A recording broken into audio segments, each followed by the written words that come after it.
Hi ma'am. ഇപ്പോൾ പലപ്പോഴും നമ്മൾ കേട്ടിട്ടുള്ളതാണ് ഷുഗർ 300 ആണെങ്കിൽ 400 ആണെങ്കിലും അതൊക്കെ കുറച്ചുകൊണ്ട് വരാമെന്നുള്ളതും നോർമലാക്കാമെന്നുള്ളതും. അതുപോലെ നമ്മളെ ഷുഗർ ഉള്ള ആളുകൾക്ക് അവരുടെ മെഡിസിൻ പൂർണ്ണമായി നിർത്താമെന്നും കേട്ടിട്ടുണ്ട്. അതുപോലെ തന്നെ ഇപ്പോൾ അടുത്തായിട്ട് കേൾക്കുന്ന ഒരു കാര്യമാണ് ഈ ഷുഗറുള്ള ആളുകൾക്ക് കഴിക്കാൻ പറ്റുന്ന മധുരങ്ങളുണ്ട്. പിന്നെ ഷുഗറുള്ള ആളുകൾ മൊത്തം മധുരം ഒന്നും ഒഴിവാക്കേണ്ട ആവശ്യമില്ല എന്നൊക്കെ പറഞ്ഞ് കേട്ടിട്ടുണ്ട്. അപ്പോൾ ഇതൊക്കെ എന്താണ്, ശരിക്കും ഉള്ളത് തന്നെയാണോ? അപ്പോൾ നമ്മൾ കേട്ട് വരുന്നൊരു കാര്യമാണ് പ്രമേഹ രോഗികൾ മധുരം കഴിക്കാൻ പാടില്ല എന്നുള്ളത്. അങ്ങനെ തന്നെയാണ് പ്രവർത്തിച്ചു വരുന്നത്. എത്രയോ വർഷങ്ങളായല്ലേ പ്രമേഹ രോഗികൾ നമ്മൾ കാണുന്നു. അവർ ചെയ്യുന്ന കാര്യങ്ങൾ നമുക്കറിയാം. നമ്മുടെയൊക്കെ വീട്ടിൽ ഒന്നല്ലെങ്കിൽ രണ്ട് പ്രമേഹ രോഗികളെങ്കിലും ഉണ്ടാവും. അപ്പോൾ അവർ മധുരം കുടിക്കുന്നില്ല, മധുരമുള്ള ചായ കുടിക്കുന്നില്ല. അവർക്ക് ഇപ്പോൾ അരിയാഹാരം ഇപ്പോൾ അവർക്ക് അരിയാഹാരം കൊടുക്കുന്നില്ല. അപ്പോൾ അങ്ങനെ പല മോഡിഫിക്കേഷൻസും ഡയബറ്റീസ്, അതായത് പ്രമേഹ രോഗികൾ നമ്മൾ വരുത്തി വരുന്നുണ്ട്. നമ്മൾ സാധാരണ ഉപയോഗിക്കുന്നത് വെള്ള പഞ്ചസാരയാണല്ലേ നമുക്ക് എല്ലാവർക്കും അവൈലബിൾ ആയിട്ട് കിട്ടുന്നത്. എന്നാൽ ചില ആൾക്കാരൊക്കെ ബ്രൗൺ ഷുഗറിലേക്കൊക്കെ മാറുന്നുണ്ട്. ശർക്കര ഉപയോഗിക്കാവോ എന്ന് ചോദിക്കുന്ന ആളുകളുണ്ട്. അപ്പോൾ പ്രമേഹ രോഗികൾക്ക് മധുരം കഴിച്ചുകൂടെങ്കിലും അവർക്ക് എപ്പോഴും അത് കുറച്ച് എങ്ങനെയെങ്കിലും കഴിക്കാൻ കഴിഞ്ഞിരുന്നെങ്കിൽ എന്നുള്ള ആഗ്രഹമുള്ളവർ തന്നെയാണ്.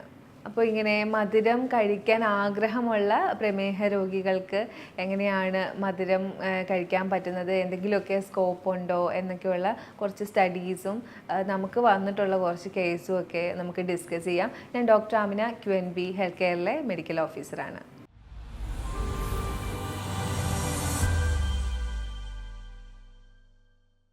ഡയബറ്റീസ് എന്ന് പറയുമ്പോൾ നമുക്ക് എല്ലാവർക്കും അറിയാം പ്രമേഹ രോഗികൾക്ക് പഞ്ചസാര ഉപയോഗിക്കാൻ പാടില്ല. പഞ്ചസാര പല രീതിയിൽ വരുന്നുണ്ട്, പലതിൽ നിന്നും പഞ്ചസാര വരുന്നുണ്ട്. അപ്പോൾ അതൊക്കെ വരുന്ന കണ്ടൻറ്റുകൾ, സോഴ്സ് നമുക്ക് അവോയ്ഡ് ചെയ്യണം. പണ്ടത്തെ കാലത്ത് പഞ്ചസാര മാത്രമായിരുന്നു അവോയ്ഡ് ചെയ്യുന്നത്. ചായ കുടിക്കില്ല, അല്ലെങ്കിൽ മധുരം ഒഴിവാക്കും, പിന്നെ ചോറും കാര്യങ്ങളും എല്ലാം കഴിക്കുമായിരുന്നു. എന്നാൽ ഇന്ന് കൃത്യമായിട്ടുള്ള അവയർനെസ് ഡയബറ്റീസ് പേഷ്യൻസിന് കൊടുക്കുന്നുണ്ട്. അതുകൊണ്ട് തന്നെ ഡയബറ്റീസ് നല്ല രീതിയിൽ റിവേഴ്സ് ചെയ്യാനും കഴിയുന്നുണ്ട്. അപ്പോഴാണ് ഈ അടുത്തായിട്ട് സ്റ്റഡീസും ഇതൊക്കെ വരുന്നത്. സ്റ്റീവിയ പോലെയുള്ള സ്വീറ്റ്നസ് ഉപയോഗിച്ച് കഴിഞ്ഞാൽ ഷുഗർ പേഷ്യൻസിന് വേറെ കുഴപ്പമൊന്നും വരില്ല, അവർക്ക് മധുരം അറിയുകയും ചെയ്യാം, അവർക്ക് മധുരമുള്ള കാര്യങ്ങളൊക്കെ കഴിക്കാമെന്നുള്ള സ്റ്റഡീസും കാര്യങ്ങളും വരുന്നത്. അപ്പോൾ സ്റ്റീവിയൊക്കെ ഉപയോഗിച്ച് കഴിഞ്ഞാൽ നമുക്ക് കിട്ടുന്ന ഗുണം എന്ന് പറയുന്നത്, ഒന്ന് മധുരം രുചിക്കാം അല്ലേ. പക്ഷേ മധുരം രുചിക്കാൻ പറ്റാത്ത തന്നെ ഒരുപാട് കാർബോഹൈഡ്രേറ്റ് റിച്ച് ആയിട്ടുള്ള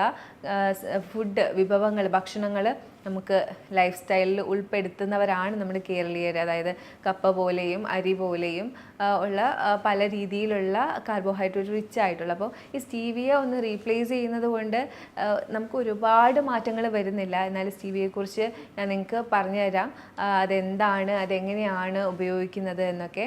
ഡയബറ്റീസുകാർ എന്ന് പറയുമ്പോൾ അവരുടെ ഇൻസുലിൻ പ്രവർത്തിക്കാതെ വരികയോ അല്ലെങ്കിൽ പാൻക്രിയാസിന് ഇൻസുലിൻ ഉൽപ്പാദിപ്പിക്കാതെ വരികയോ ചെയ്യുന്ന അവസരത്തിൽ ഈ ഗ്ലൂക്കോസ് അവിടെ സ്റ്റോർ ചെയ്യാൻ പറ്റുന്നില്ല. അപ്പോൾ ആ ഒരു സിറ്റുവേഷനിലാണ് ശരീരത്തിലുള്ള ഗ്ലൂക്കോസ് കൂടുകയും അത് പിന്നീട് കാലക്രമേണ പല പ്രശ്നങ്ങളിലേക്ക് എത്തിക്കുകയും ചെയ്യുന്നത്. കൂടി വരുന്ന ഈ ഒരു ഷുഗറിൻ്റെ അളവ് പതുക്കെ അവരുടെ കണ്ണിനെ ബാധിക്കുന്നുണ്ട്, അതുപോലെ തന്നെ വൃക്കകളെ ബാധിക്കുന്നുണ്ട്, ഞരമ്പുകളെ ബാധിക്കുന്നുണ്ട്.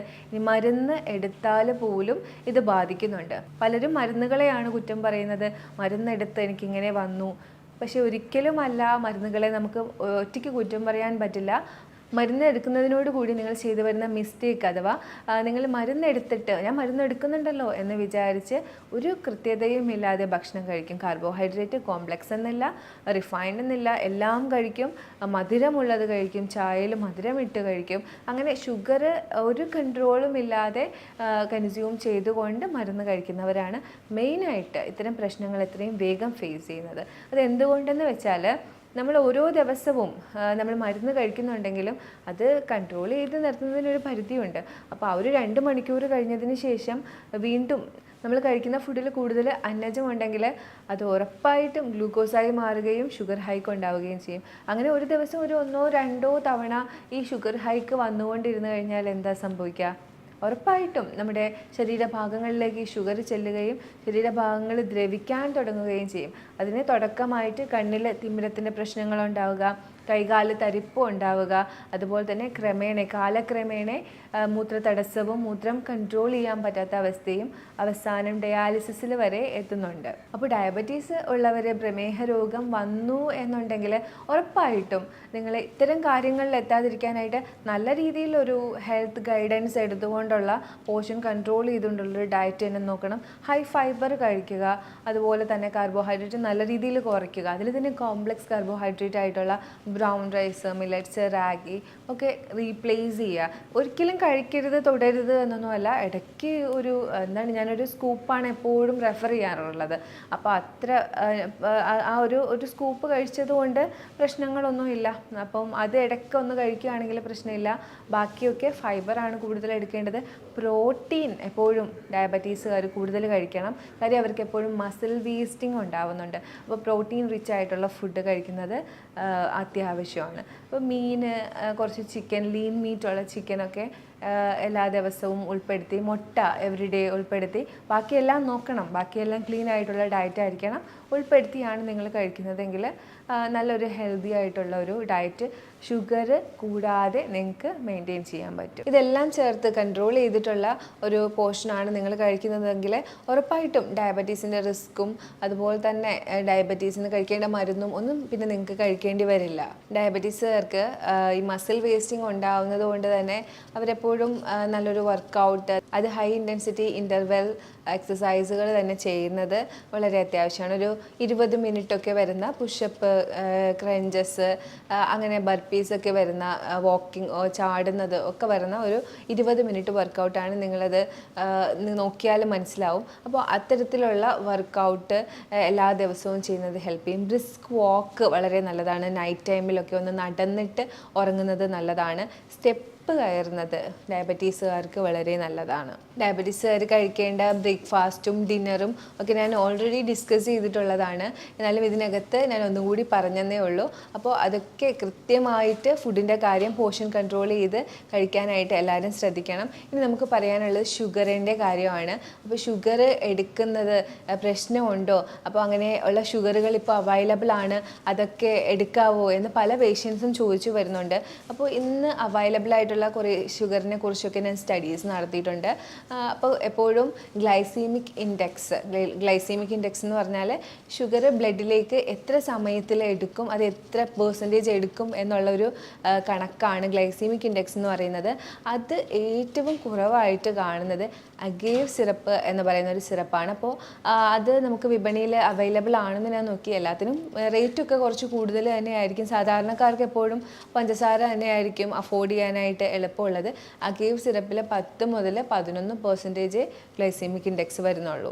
അപ്പോൾ ഇത് നമ്മുടെ നോർമൽ കെയിൻ ഷുഗറിൽ വരുന്നത് 60% ഒക്കെയാണ്. ഗ്ലൂക്കോസിൽ വരുന്നത് 100% ആണ് ഗ്ലൈസീമിക് ഇൻഡെക്സ്. അപ്പോൾ ഇത് കുറഞ്ഞിരിക്കണം, അതാണ് നമ്മൾ നോക്കേണ്ടത്. അത് ഏറ്റവും കുറവ് വരുന്ന അഗേവ് സിറപ്പിലാണ്. ഇത് ലിക്വിഡ് ഫോമിലൊക്കെ ആയിരിക്കും വരുന്നത്, ലിക്വിഡ് ഫോമാണ്. അപ്പോൾ ഇത് തിളപ്പിക്കാൻ പാടില്ല, അത് സ്പോയിലായി പോവും. നിങ്ങൾക്ക് വെള്ളത്തിലും ചായയിലും ഒക്കെ ഒരു ഡ്രോപ്പ് യൂസ് ചെയ്ത് കഴിഞ്ഞാൽ മതി. അതുപോലെ തന്നെയാണ് മേപ്പിൾ സിറപ്പിലൊക്കെ പക്ഷേ 30 to 56 വരുന്നുണ്ട്. എന്നാലും ഒരുപാട് ആളുകൾ യൂസ് ചെയ്യുന്നതാണ്. പിന്നെ കോക്കനട്ട് ഷുഗർ വരുന്നുണ്ട്. അതല്ലാതെ വരുന്നത് കെയിൻ ഷുഗറിന് 56 to 60 ഒക്കെയാണ് വരുന്നത്. ഡേറ്റ് സിറപ്പിൽ 30 മുതൽ 60 വരെയാണ് വരുന്നത്. കുറഞ്ഞ ലെവലിലുള്ള ഗ്ലൈസീമിക് ഇൻഡെക്സ് ഉള്ള ഡേറ്റ് സിറപ്പും വരുന്നുണ്ട്.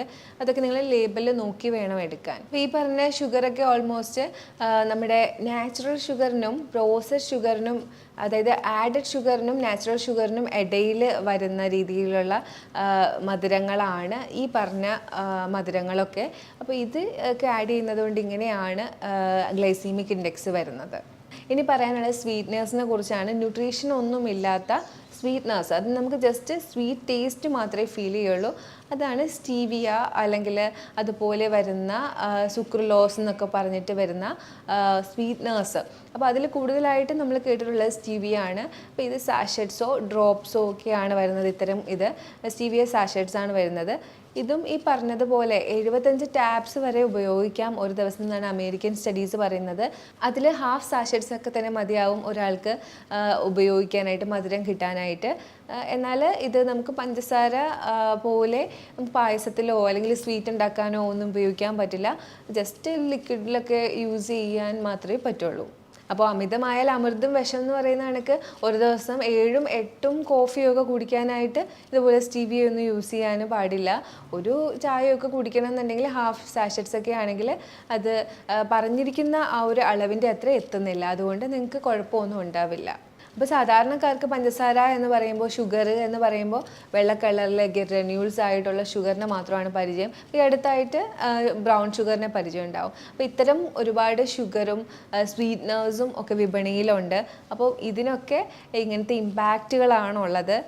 അതുപോലെ തന്നെ നമ്മൾ കേൾക്കുന്നതാണ് natural sugar, processed sugar, added sugar എന്നൊക്കെ. അപ്പോൾ ഇതൊക്കെ എന്താണ്, ഇതിനൊക്കെ എന്താണ് വ്യത്യാസം എന്നൊക്കെ എപ്പോഴും ഡൗട്ട് ഉണ്ടാവും. ഇത് ഞങ്ങൾ എങ്ങനെ അറിയും, ഇത് നാച്ചുറൽ ആണോ, ആഡഡ് ഷുഗർ ആണോ, പ്രോസസ്ഡ് ഷുഗർ ആണോ, അപ്പോൾ ഇതൊക്കെ എത്ര കഴിക്കാം, ഇത് കഴിക്കാൻ പാടുണ്ടോ? അപ്പോൾ നാച്ചുറൽ ഷുഗർ എന്ന് പറയുന്നത് എപ്പോഴും ഗ്രീൻ ലൈറ്റ് ആണ്, നമുക്ക് എടുക്കാൻ പറ്റുന്ന ഷുഗറാണ്. അതെപ്പോഴും നമ്മുടെ സാധാരണ എഡിബിൾ ഫുഡിലുള്ളത്, നമ്മുടെ ഫ്രൂട്ടിലും ഡയറിയിലും, അതായത് പാലിലും ഫ്രൂട്ടിലും അങ്ങനെ നമുക്ക് കഴിക്കുന്ന ധാന്യങ്ങളിലും ഒക്കെ ഉള്ള ഷുഗറാണ്. ഇതിൻ്റെ അളവ് മതി നമുക്ക് ഗ്ലൂക്കോസ്, നമ്മുടെ ശരീരത്തിന് വേണ്ട ഗ്ലൂക്കോസ് കിട്ടാനായിട്ട് ഇത് മതി. എന്നാൽ നമുക്ക് നാവിന് രുചി കിട്ടാനായിട്ടാണ് പിന്നെ നമ്മൾ ഈ ആഡഡ് ഷുഗറും പ്രോസസ്ഡ് ഷുഗറും ഒക്കെ ഉപയോഗിക്കുന്നത്. അഗേവ് സിറപ്പും ഹണിയും ഒക്കെ നാച്ചുറലിനും റിഫൈനിലും ഇടയിലാണ് വരുന്നത്. അതും നമുക്ക് അത്യാവശ്യം ഉപയോഗിച്ചത് കൊണ്ട് വലിയ കുഴപ്പം വരുന്നില്ല. എന്നാൽ ഗ്ലൈസീമിക് ഇൻഡെക്സ് കൂടുതലാണ് ഇതിലൊക്കെ. കൂടുതൽ എന്ന് പറയുമ്പോൾ ഗ്ലൂക്കോസിൻ്റെ അത്രയില്ല, കെയിൻ ഷുഗറിൻ്റെ അത്രയില്ല. എന്നാലും ഗ്ലൈസീമിക് ഇൻഡെക്സ് അത്യാവശ്യം ഉള്ളതാണ് ഹണി. അഗേവ് സിറപ്പിൽ വളരെ കുറവാണ്, ഏറ്റവും കുറവാണ്. ഇനി വരുന്നത് ആഡഡ് ഷുഗർ ആണ്. ആഡഡ് ഷുഗർ എന്ന് പറയുമ്പം അഗേവ് സിറപ്പ് ഡ്രിങ്ക്സിൽ ആഡ് ചെയ്തിരിക്കുന്നത്, അല്ലെങ്കിൽ കെയിൻ ഷുഗർ യോഗേർട്ടിലുള്ളത്, അതല്ലാതെ ഗ്രനോല ബാർസിലൊക്കെ വരുന്ന ഹണി.